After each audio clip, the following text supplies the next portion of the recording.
എന്താണ് ഈ dash diet? ഈ ഡാഷ് ഡയറ്റിൻ്റെ ഇമ്പോർട്ടൻസ് എന്താണ്? സത്യം പറഞ്ഞത് ഒരു ബി പി കുറയ്ക്കാനായിട്ട് ഏറ്റവും കൂടുതൽ ഹെൽപ്പ് ചെയ്യും. പക്ഷേ ബി പിക്ക് മാത്രമല്ല, ഉൾപ്പെടുത്തേണ്ട ഭക്ഷണങ്ങളിൽ മുട്ട ഉൾപ്പെടുത്താം, മീൻ ഉൾപ്പെടുത്താം, ചിക്കൻ ഉൾപ്പെടുത്താം. Hello everyone, I doctor Manoj Johnson, lifestyle physician, John മരിൻ ഹോസ്പിറ്റൽ, പാല. ഇന്ന് നമ്മൾ ഡിസ്കസ് ചെയ്യാൻ പോകുന്നത്, നമ്മൾ പലതരം ഡയറ്റുകളെ കുറിച്ച് കേട്ടിട്ടുണ്ട്. അതേപോലെ തന്നെ ഇത് keto diet, LCHF diet, Mediterranean diet, paleo diet, mono diet, അങ്ങനെ പല രീതിയിലുള്ള ഡയറ്റ് പാറ്റേൺസ് നമ്മൾ മോഡേൺ സൊസൈറ്റി ഇങ്ങനെ സെർച്ച് ചെയ്യണം. എനിക്ക് ഈ ഡയറ്റാണ് നല്ലത്, ഈ ഡയറ്റാണ് നല്ലത്, എൻ്റെ ബോഡി ടൈപ്പിന് ഏതാണ് നല്ലത് എന്ന് പറഞ്ഞ് പല രീതിയിലുള്ള ചോദ്യങ്ങൾ വരുന്നുണ്ട്. കാരണം എല്ലാവർക്കും പല പല പേരുകൾ അറിയാം, പക്ഷേ ഇതിനകത്ത് നമ്മുടെ ശരീരത്തിന് ഏതാണ് നല്ലത് എന്നുള്ള ഒരു ഐഡിയ ഇല്ല.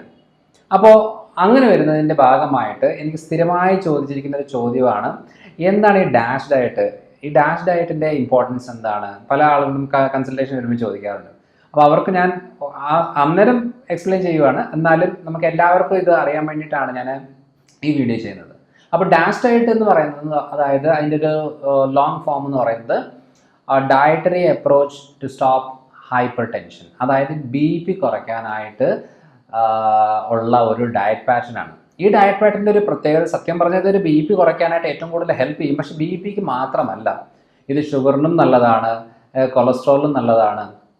അതേപോലെ തന്നെ ബ്ലോക്ക്, ഹാർട്ട് റിലേറ്റഡ് ആയിട്ടുള്ള പ്രശ്നങ്ങൾ, ഫാറ്റ് ലിവർ കണ്ടീഷന്, നോർമൽ ഒരു ഹെൽത്ത് മെയിൻറ്റെയിൻ ചെയ്യാൻ ഇത് വളരെ നല്ലൊരു ഒരു പാറ്റേൺ ആണ്.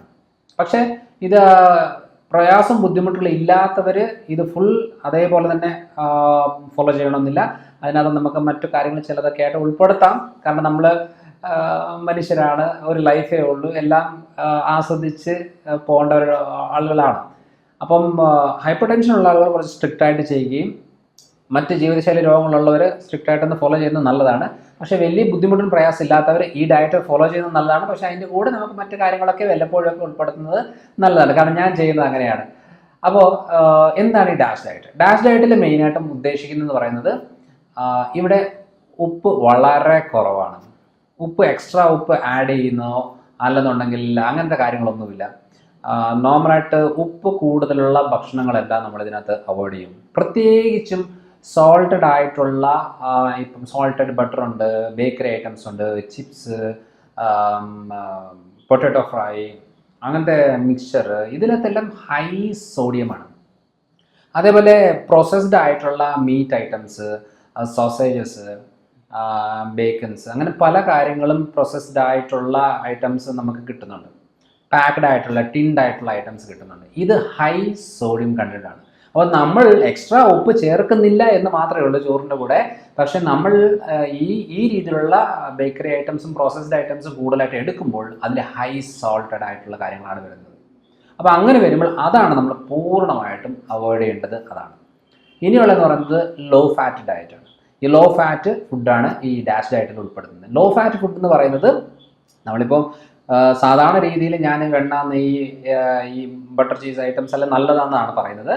പക്ഷേ ഈ ഡാഷ് ഡയറ്റിലെ ഒരു പ്രത്യേകത എന്താണെന്ന് വെച്ചാൽ ഇതിൻ്റെ അളവ്, ഫാറ്റിൻ്റെ അളവും ഒരു നോർമൽ റേഞ്ചിലാണ്, അതായത് വളരെ കുറവാണ്.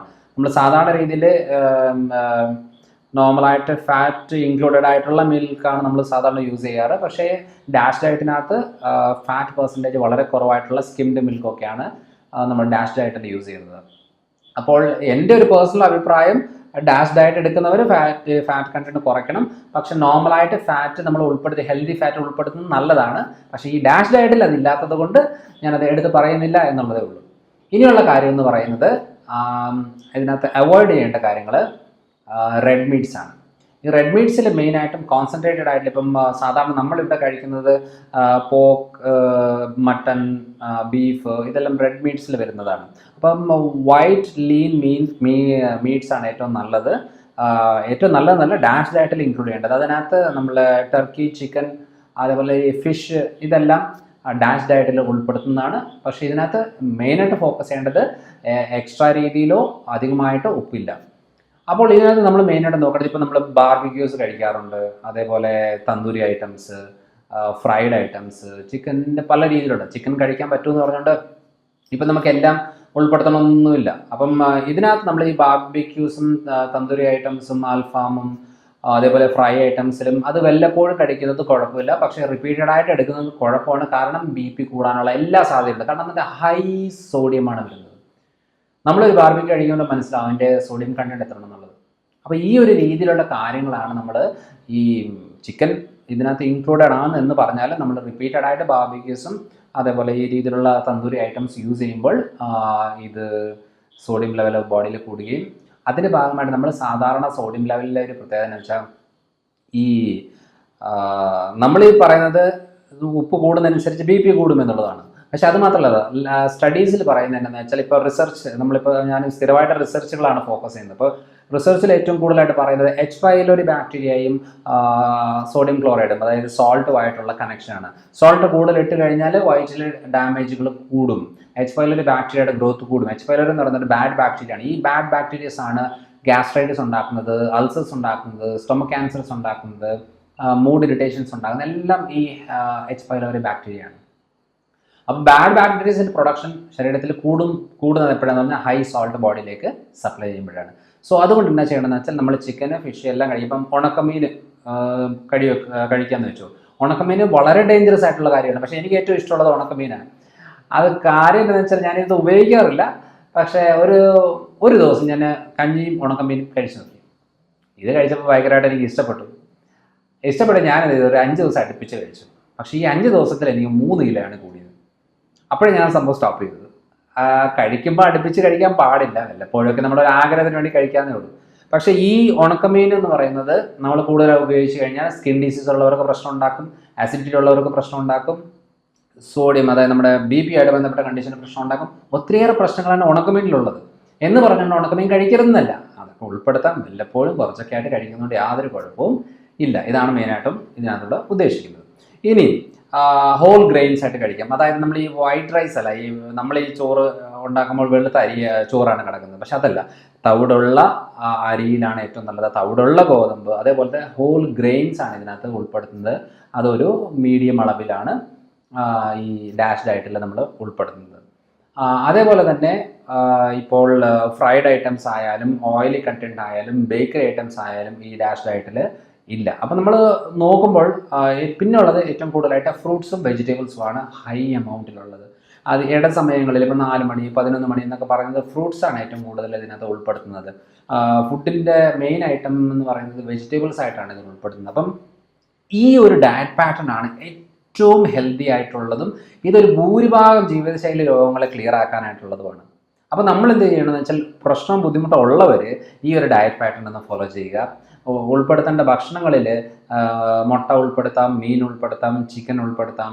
അതേപോലെ ഹൈ എമൗണ്ടിൽ ഫ്രൂട്ട്സ്, വെജിറ്റബിൾസ്, ഇപ്പോൾ പൾസസ് ആയാലും എല്ലാം ചെറിയ അളവിൽ ഉൾപ്പെടുത്തിക്കൊണ്ട് പോകാം, കുഴപ്പമില്ല. ഇലക്കറികൾ ഉൾപ്പെടുത്താം. സ്ട്രിക്റ്റ് ആയിട്ട് മാറ്റി വെക്കേണ്ടത് സോൾട്ട് ഐറ്റംസ്, ബേക്കറി ഐറ്റംസ്, അതേപോലെ തന്നെ നമ്മൾ പ്രോസസ്ഡ് ആയിട്ടുള്ള ഫുഡുകൾ, ഹൈ ഷുഗറി ഐറ്റംസ്, ഇതൊക്കെയാണ് നമ്മൾ ഇതിനകത്ത് മാറ്റി വെക്കാനുള്ളത്. പക്ഷേ ഇത് തന്നെയാണ് ഹെൽത്തി ഡയറ്റ്. നമ്മളെല്ലാവരും പറയുന്നത് ഹെൽത്തി ഡയറ്റ് എന്ന് പറയുന്നത് ഇതൊക്കെ തന്നെയാണ്. ഒന്ന് ജങ്ക് ഫുഡുകൾ എടുക്കുന്ന സമയത്ത് ഇപ്പോൾ നമ്മളൊരു ബ്രെഡ് കഴിക്കുന്നു, ബ്രെഡിൽ നമുക്ക് അതിനകത്ത് സോൾട്ട് നന്ന അളവിലുണ്ട്. പക്ഷേ നമ്മൾ അത് കഴിക്കുമ്പോൾ നമുക്ക് സോൾട്ട് തോന്നത്തില്ല എന്നുള്ളതേ ഉള്ളൂ. അപ്പോൾ ഇതേപോലെ ബ്രെഡ് ആയാലും ബിസ്ക്കറ്റ് ആയാലും ഏതും ആയിക്കോട്ടെ, നമ്മൾ അത് ഒരു 1 or 2 എടുക്കുന്ന പോലല്ല കുറച്ച് കൂടുതലായിട്ട് കഴിക്കുന്നത്. അപ്പോൾ അതിനകത്ത് നമ്മൾ ശ്രദ്ധിക്കേണ്ടതാണ്. അല്ലാതെ കുറച്ചൊക്കെ കഴിച്ചതുകൊണ്ട് യാതൊരു കുഴപ്പവുമില്ല. നമുക്ക് ചെറിയ ബുദ്ധിമുട്ട് തോന്നുകയാണെങ്കിൽ അതങ്ങ് മാറ്റിയാൽ മതി. ഇതാണ് ഡാഷ് ഡയറ്റിൽ ഉൾപ്പെടുന്നത്. അതുകൊണ്ട് ഇനി ആരൊക്കെങ്കിലും ഡാഷ് ഡയറ്റ് എന്താണ്, ഇത് ഏതിനാണ് നല്ലത്, ഏത് നല്ലതല്ല എന്നുള്ളത്, ഡാഷ് ഡയറ്റ് എല്ലാവർക്കും നല്ലതാണ്, ഒരു കുഴപ്പമില്ല.